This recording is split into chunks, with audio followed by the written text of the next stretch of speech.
So what you need to see me about? So I need your help. I just filed a claim on behalf of a client involving an incident on an airline. The airline company removed it to federal court. I'm not licensed to practice in federal court. I know you are, so I just need you to file the notice of appearance for me. Jacob, I don't have the capacity for another case right now. You don't need to have the capacity for another case. I'm going to handle all the work. I just need you to file the notice of appearance. All right, yeah, that's no problem. I know you'll take care of it.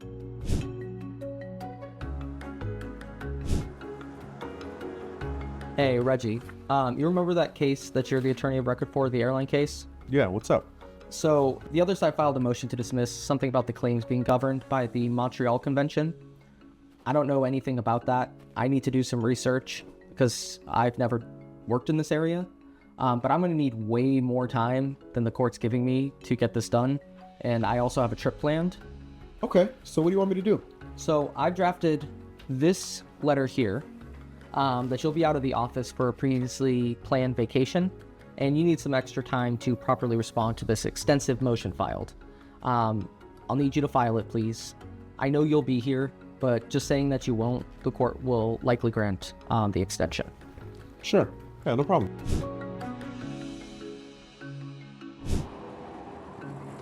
Hey, Reggie, I'm back to talk to you about the airline case that we got the extension on. I've got the work done. I'm just going to need you to file this affirmation in opposition to the motion to dismiss.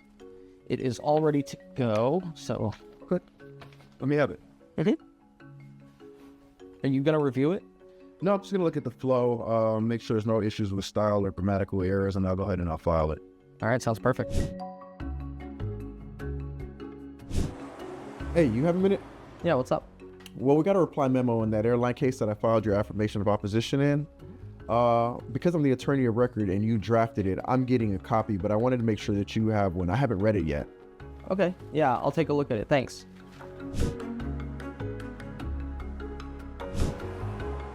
Yeah, I'm back to talk to you about this airline case that I'm the attorney of record on. I got an order from the court here. It's directing me to file an affidavit of by next week that attaches the cases from the affirmation of opposition. I ended up getting another one the next day saying they needed an additional case. I'm not sure what's going on here, but they don't seem very happy about this.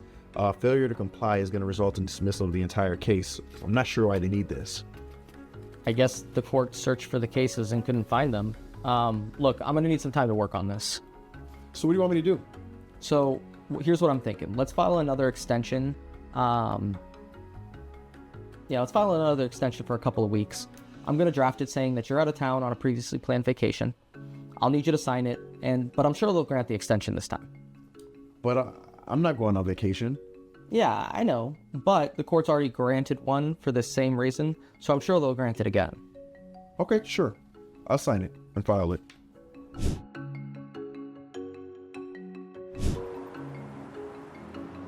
Hey, so after we got the extension, I have the response here for you on that court order to attach the cases in the airline case. Okay, so where are we filing it?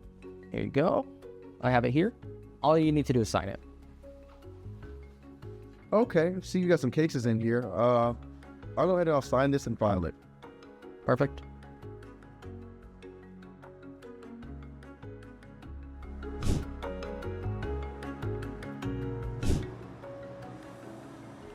Proceed.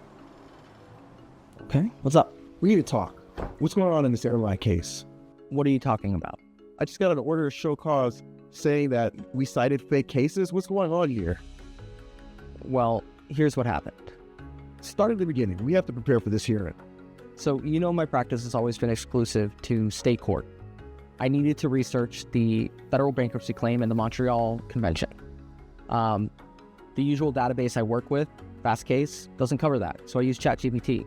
Jacob, do you even know how to use ChatGPT? I think it's just a database website. It finds cases, even if unpublished or hard to find. It had a lot of great resources on point. Well, why couldn't the court find them? I don't know. I just assumed that they couldn't find them because they were hard to find. Are the cases even real? I can't imagine that ChatGPT would come up with fake cases. So, are you going to tell them what you did? Absolutely. I'm sure it'll be fine.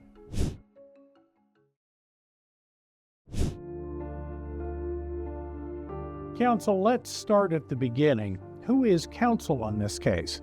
I'm the attorney of record, Your Honor. Did you actually work on this case? No, I did not. Who did all the work then on this case? Attorney Meyer did. Now, what about the affirmation and opposition where the suspect cases are cited? Did you have any hand in preparing it? No, I did not. When it was prepared, did you review it? Only for general flow, just to make sure there wasn't anything untoward in it. I also reviewed for grammatical errors, Your Honor. And when you got the reply from the airline, did you review it? No, I did not. What did you do with it? I forwarded it to Attorney Mayer. Did Mr. Mayer let you know the issues that were in the reply? No, he did not, Your Honor. Did you ask? Regrettably, I didn't, Your Honor. Mr. Mayer, what resource did you use to research the substance of the affirmation? Your Honor, I used ChatGPT, which I understood to be a website. At the time you used it, were you aware that ChatGPT could be used to fabricate cases? No, Your Honor. I didn't think you could fabricate cases whatsoever, so I wasn't looking at it from that point of view. I thought that ChatGPT was just like any other search engine. It found the cases somewhere. Maybe they were unpublished, maybe they had been appealed, maybe they were difficult to find. I just never thought they could be made up. Did you understand why I had you attach the cases? Yes, Your Honor. I figured you couldn't find them. Were you aware that when doing research on free sites on the internet, where a known case citation may be reported, that you could enter that and a decision would be displayed? Yes, Your Honor. Did you think, well, this ChatGPT only gave me part of the case, let me go look at the full decision? I did, Your Honor. And what did you find when you went to look at the full decision? I didn't find anything. I couldn't find anything. And yet you cited it to me in this brief. I did, Your Honor. Again, operating under the false assumption and disbelief that ChatGPT could produce completely fabricated cases. And if I had known that, I never would have submitted them to the court. Now, did that seem unusual to you, or did you seek to withdraw the affirmation or submit any type of explanation how it is that a case purportedly found in the Federal Reporter or Federal Supplement is not there? No, Your Honor. When you got the order, did you file for an extension of time for being out of town on vacation? Well, technically, Your Honor, to keep a clear record, Attorney Penn filed it. Mr. Penn, why did you file a statement that you were out of town on vacation? Your Honor, I just attempted to get Attorney Mayer the additional time he needed as he was actually on vacation. Mr. Penn, in the affidavit that you filed, along with the attached cases as required by the court's order, you stated that you were unable to find the case of the United States versus Mendenhall, purportedly a Federal Reporter case, which was cited by another case in which you cited. Yes, Your Honor.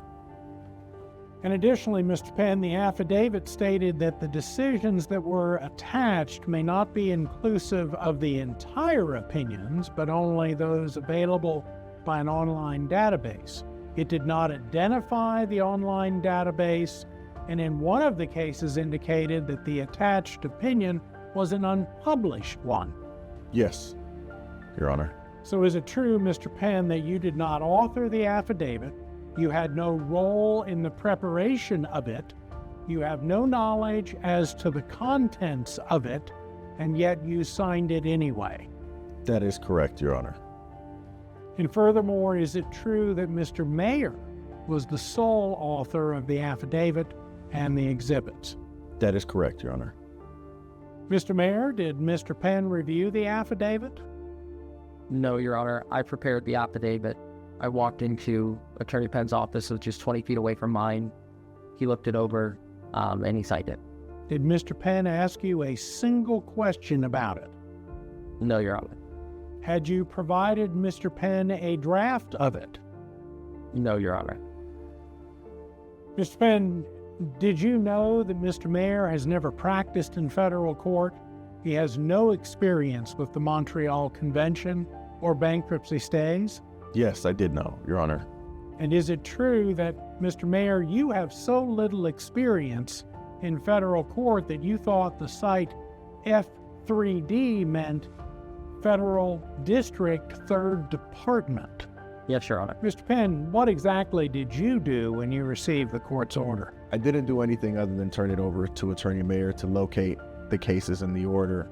When he returned the affidavit to me, I saw that it had some cases in it. Attorney Mayer assured me that this was everything I could find, and so I filed and submitted it with the courts. Mr. Penn, did you observe that the cases you submitted were not submitted in their entirety? Yes, I understood that this was the best that Attorney Mayer could find at the time of his search. It just never crossed my mind that these cases could be fabricated, Your Honor. Mr. Mayor, why did you use ChatGPT for your research? Your Honor, our firm typically practices in state court. We use a legal research service called Fastcase. We don't have Westlaw or Lexis. And when I began searching, the firm, our Fastcase account had limited access to federal cases. And so I heard about this new site, which I hadn't used before, and assumed wrongfully that it was a super search engine, but that's what I used. And what did you find when you began using it? So when I began using ChatGPT, I looked for broad legal guidance on the issues and then narrowed down to cases that supported the argument that the federal bankruptcy stay told the limitation period for claims under the Montreal Convention. ChatGPT generated summaries and excerpts, but it didn't give me full case. Please be more specific as to how you searched. Yes, Your Honor. My first prompt stated, argue that the statute of limitations is told by bankruptcy of defendant pursuant to the Montreal Convention. ChatGPT responded with broad descriptions of the Montreal Convention, the statute of limitations, and a federal bankruptcy stay. It advised that the answer depended on the country in which the lawsuit was filed. It then stated that the statute of limitations under the Montreal Convention is told by a bankruptcy filing. ChatGPT did not cite any case law or support for these statements. So I then entered various prompts that caused ChatGPT to generate descriptions of cases, including provide case law in support of the statute of limitations is told by the bankruptcy of defendant under the Montreal Convention. Show me specific holdings in federal cases where the statute of limitations is told due to the bankruptcy of the airline. Show me more cases. Give me some cases where the Montreal Convention allowed tolling of the statute of limitations due to bankruptcy. At the time you prepared the affidavit in opposition, you did not have any full text of any of the decisions given to you by ChatGPT. No, Your Honor. Did you do any other research in opposition to the motion to dismiss other than through ChatGPT? Other than going to Fastcase and failing there, no, Your Honor. You found nothing on Fastcase? Your Honor, Fastcase was insufficient as to being able to access it due to our subscription. So, no, I did not. So you filed in your declaration and your response to this court's order to show cause that you didn't use ChatGPT to supplement your research. Yes, Your Honor, I did say that I used ChatGPT to supplement my research. Well, what research were you supplementing? Well, I had gone to Fastcase, and I was able to authenticate 2 of the cases in Fastcase that ChatGPT had given me, but that was it. But ChatGPT was not supplementing your research. It was your research, correct? Correct, Your Honor. It was my last resort, so I guess that's correct. So when you saw the court's order to show cause regarding the affidavit and attaching the cases, did you reconsider your research? No, Your Honor. At that point, I still could not fathom that ChatGPT could produce multiple fictitious cases. When I read the order, I realized that I had made a serious error and there must be a major flaw with ChatGPT. Even though at that point you were aware that opposing counsel had indicated the cases did not exist and could not be found. Yes, Your Honor. And at that point you also knew that the court could not locate any of these cases. Hence the need for an order requiring an affidavit and an annexing of the case. Yes, Your Honor. You knew also that you could not locate the cases that you had used. Yes, Your Honor. Have you ever questioned before today the reliability of ChatGPT? Yes, Your Honor. And specifically, did you ask ChatGPT, is a particular case a real case? And are other cases that you provided fake? Yes, Your Honor. And what was the response? ChatGPT responded that these were real authorities that could be found through Westlaw, Lexis, or the Federal Reporter. Did you know that Fed Third is the Federal Reporter? Yes, Your Honor. Are you aware that earlier you answered that you did not know that what F Third meant? I must have been mistaken earlier, Your Honor. My apologies. Were those queries to ChatGPT asking about whether the cases were real made before drafting your affidavit? Yes, Your Honor. So then, Mr. Mayor, how can you reconcile your doubts, your opposing counsel's inability to find the cases, the court's inability to find the cases, and your filing of this affidavit? So before the order to show cause about the sanctioning hearing, I still couldn't fathom that ChatGPT would produce multiple fictitious cases, all of which had various indices of reliability, such as the case caption and the correct names of judges from those locations, the detailed fact patterns, and the legal analysis that sounded authentic. It was that order to show cause that caused me to have my doubts. As a result, I asked ChatGPT directly whether one of the cases it cited was, in fact, a real case.